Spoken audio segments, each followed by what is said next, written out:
n'existe pas. C'est pas parce que tu souffres que tu vas dire que Dieu n'existe pas. C'est pas parce que tu traverses tous ces moments difficiles là que ça veut dire que Dieu ne t'aime pas ou bien que Dieu ne s'occupe pas de toi. Mon frère, les moments difficiles qu'on traverse, ce sont les choses que nous-mêmes on provoque à cause de notre mauvais comportement. Ouais, sur la terre ici, tout se paye. On vit mal, on pêche, on fait tout ce qui est mauvais. Et c'est toutes ces mauvaises choses que nous faisons que nous récoltons. Alors je suis venu te dire ce matin que si tu souffres, c'est parce que tu vis mal. Si tu souffres, c'est parce que tu fais du mal à certaines personnes. Si tu souffres, c'est parce que tu vis dans le péché. Voilà, c'est la mauvaise vie que tu vis là que tu récoltes. Mais moi ce matin, il y a une bonne nouvelle pour toi. Et la bonne nouvelle pour toi, c'est qu'il y a quelqu'un qui est mort sur une croix à Golgotha. Et cette personne, il s'appelle Jésus.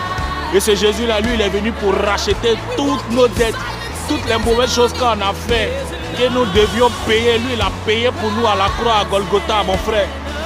C'est le sacrifice que Jésus-Christ est venu faire pour nous sur cette terre. Tu vois, c'est pour ça qu'à chaque fois, je te parle de Jésus, pour t'amener à comprendre qu'il y a quelqu'un qui est venu payer pour tout le mal que tu as fait et qui n'attend seulement que tu viennes à lui pour que tu sois sauvé. Mon frère, c'est ça le sens du sacrifice de Jésus-Christ. Alors ce matin encore, je suis venu t'éveiller. Ce matin, je suis venu pour te parler, pour te faire comprendre que sur la croix à Golgotha, Jésus-Christ a payé pour toi. Il a payé pour tous tes péchés, il a payé pour toutes tes malédictions, il a payé pour toutes tes souffrances. Il a payé pour tout ce que tu as fait de mal. Alors, cette bénédiction-là, elle t'appartient. Toi, il te reste une seule chose à faire, c'est d'accepter Jésus-Christ. Comment tu vas accepter Jésus-Christ, mon frère? Tu vas dans une église, cherche à rencontrer le pasteur de cette église-là, ou cherche à parler à un chrétien. Eux, ils sauront ce qu'ils ont à faire pour toi. Ils vont te faire accepter Jésus-Christ et tu seras sauvé, tes péchés te seront pardonnés. Dieu va te redonner une seconde chance. Il va te redonner une nouvelle vie, mon frère. Moi aussi, c'est ce qui m'est arrivé. Je vivais comme toi, j'étais dans le péché et je souffrais beaucoup.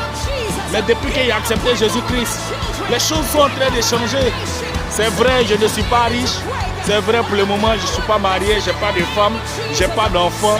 C'est vrai que je n'ai pas de maison, mais je suis libre. Tous mes péchés sont pardonnés, je suis une nouvelle personne.